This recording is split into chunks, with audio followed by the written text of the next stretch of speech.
Hello friends, welcome to my laparoscopic video channel.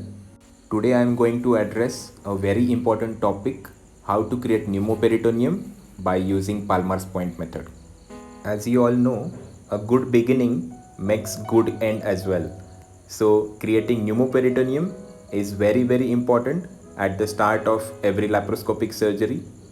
So this particular patient had umbilical hernia and hence I chose to perform pneumoperitoneum by using Palmer's point approach. So what is Palmer's point? Palmer's point is a point which lies around 3 cm below the left costal margin in a midclavicular line. Using knife, I took a small incision at Palmer's point and then now I am inserting the Veress needle. Remember, Veress needle is to be inserted at 90-degree angle with the skin without lifting the anterior abdominal wall. You generally get 3 clicks and after third click you are definitely inside the abdominal cavity. You should confirm Veress position by performing aspiration, injection and saline drop test before you connect CO2 cable. Another way of confirming your entry into the abdominal cavity is that you are starting intra-abdominal pressure which is shown on the monitor or CO2 insufflator should be less than 10. Around 1 to 1.5 liter of gas is to be passed inside the abdominal cavity. As this patient had huge fibroid on sonography, I have decided to put primary port around 4 finger breadths above the umbilicus. After taking incision of about 1 cm using stout knife, I have inserted 10 mm primary blunt trocar by using rotatory movements.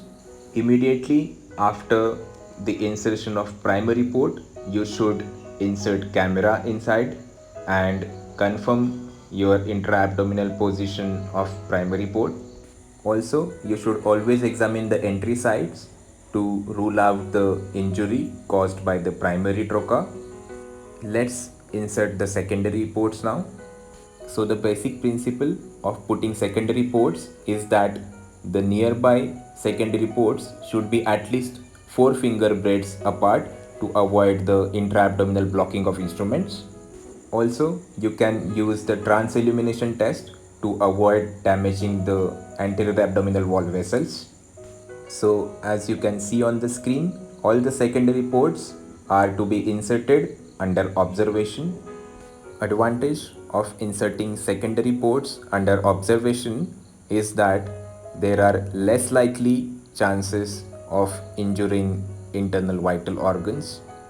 Position of primary as well as secondary ports varies from surgeon to surgeon. So let's put the secondary port. As you can see on the screen, it should always be under observation, and always remember you should go at 90-degree till you engage the peritoneum, and as soon as you engage the peritoneum you should change the direction towards your target organ. Avoid taking smaller or bigger skin incision for port entry. Adequate port incision makes your job easy, and as you can see on the screen, I have engaged the peritoneum and after that my direction was pointing towards the uterus, which is my target organ. So one more important thing, how to avoid injuring inferior epigastric artery.